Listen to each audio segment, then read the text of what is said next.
Ito na. Ito na. Guys, ito na guys yung ating saging na tagnipa.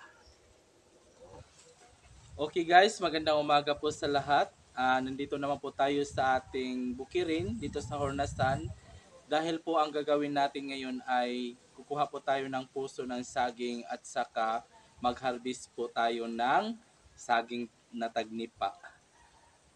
Mga ka-Israel ay isa po akong magsasaka na ipapakita ko ang aking mga ginagawa dito sa bundok kung ano ba ang kaya kong gawin. Itong vlog ko na ito ay sarili ko na ginagawa dito sa bundok na ito. Yung pang-araw-araw ko lang na ginagawa ay ibinahagi ko sa inyo. Yung mga nanonood sa akin, maraming salamat po sa inyo dahil nagtitiwala po kayo sa akin dahil malaking tulong to para sa aking channel. At syempre mga ka-Israel, kung isa po tayong magsasaka ay kailangan bumili po tayo ng ating kagamitan. Ito po ay simpleng gamit pero napaka-halaga kung ikaw po ay magsasaka. Ito po yung nabili ko mga ka-Israel di sundang.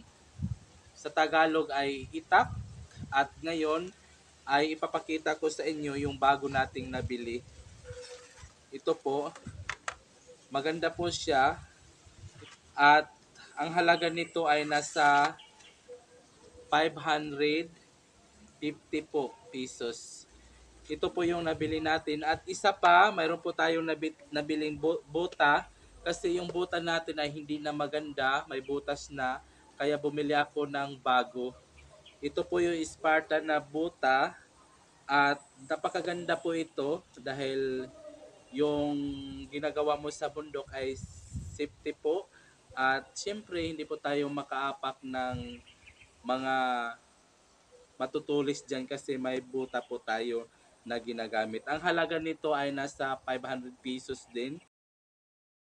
Ang problema sa ating bansa ay ang matinding gutom. Pero sa iyong naranasan na gutom, hindi kanino man. Kung ikaw ay nakaranas ng gutom, ikaw din ang magbibigay ng solusyon. Para sa akin, naranasan ko talaga ang matinding gutom. Kung hindi man kayo naniniwala, hindi ko na kayo pipilitin. Pero naranasan ko yun na isang araw, hindi talaga ako nakakain. Dahil wala po akong pambili ng ating bigas sa ating mga tindahan. Sa tindi ng gutom na iyon, sabi ko, bakit naranasan ko ang gutom na iyon? Na mayroon naman kaming lupa na sinasaka. Mayroon naman kaming niyog na pwede naming pagkukunan.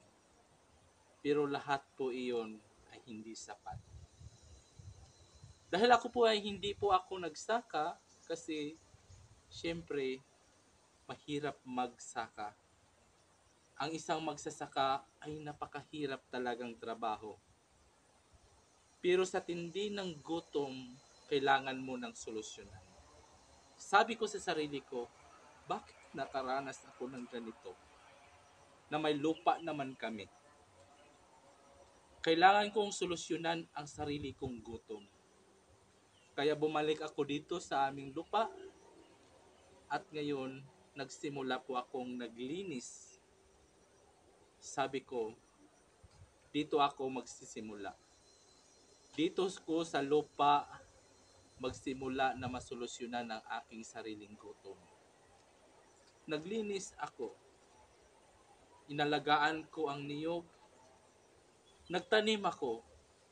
Saging, pinya, at marami pang iba na pwede nating itanim sa sarili nating lupa. Sa ilang buwan pa lang sa aking pagtatrabaho dito sa ating sakahan, ramdam ko na ang magandang biyaya na naidudulot ko sa aking pagtatanim. Ngayon, ipakita ko sa inyo ang ating pag-harvest na ating saging na tagnipa. Okay guys, nandito na po tayo sa ating tanim na lakatan. Ito po yung bunga niya. Tanggalin natin ito ng kanyang puso. Okay? Ayan po. Okay? Natanggalan na natin ng puso, mga ka-Israel. Alam nyo, napakamahal ang prutas na lakatan. Sa tindahan, ang per kilo nito ay nasa 50 pesos. Kung mayroon kang tanim, ay syempre hindi na ka makapagbili ng lakatan na saging. Masolusyonan na ang iyong sariling gutom. Ito po, isa, dalawa, tatlo. Tatlo ang iya kasipi. Okay, punta na tayo sa ating saging na tagnipa. Mag-harvest na po tayo.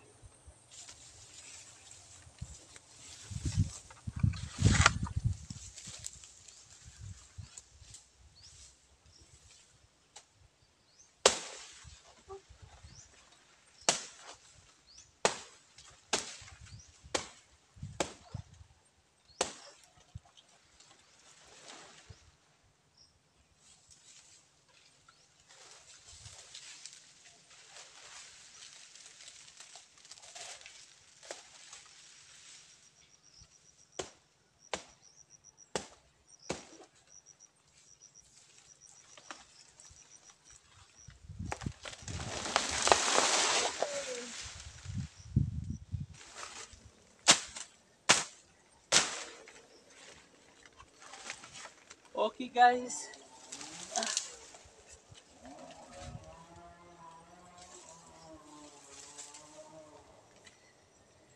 Ito na. Ito na. Guys, ito na guys yung ating saging na tagnipa. Okay? Harvest.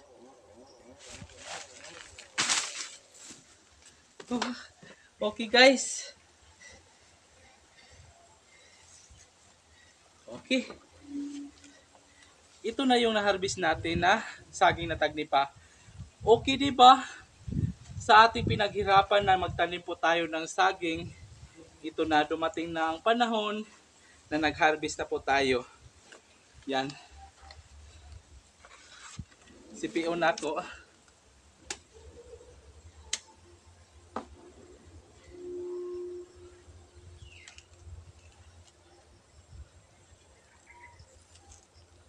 Okay.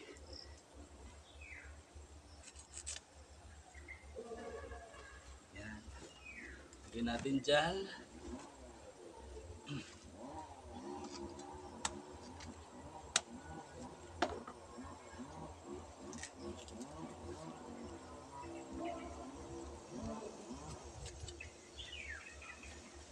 Buwang na gadud kaadyo atong saging.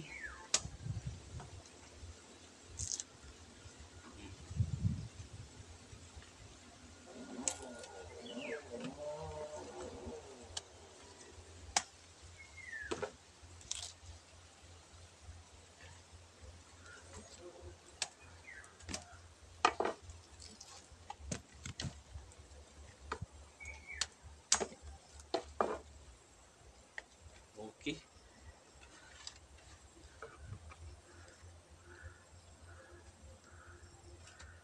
Okay. Ayan na po yung saging natin. Ito na po yung ating saging. Yan. O ito na ang saging natin na pinaghirapan nating itanim. Ngayon nakaharvest na po tayo. Napakaganda ng buhay kung ganito po yung ating gagawin. Ang problema natin sa gutom ay ito na. Ito na ang solusyon na tayo ay makakain na. Kung hindi man tayo gustong kumain ng saging, pwede natin ito ibinta at bumili na rin tayo ng bigas. Problema ko na hindi po ako na makakain ay ito na. Nasolusyonan ko na. Ganito po ang ating mga naranasan sa buhay natin. Kapag hindi po tayo magsipag sa pagtanim, ay wala po tayong aanihin. Okay mga ka-Israel, kung nagustuhan nyo naman ang aking video na ito, huwag naman ninyong kalimutan mag-like, comment, and subscribe. Hanggang dito na lang po ako. Maraming salamat po sa inyo. Paalam.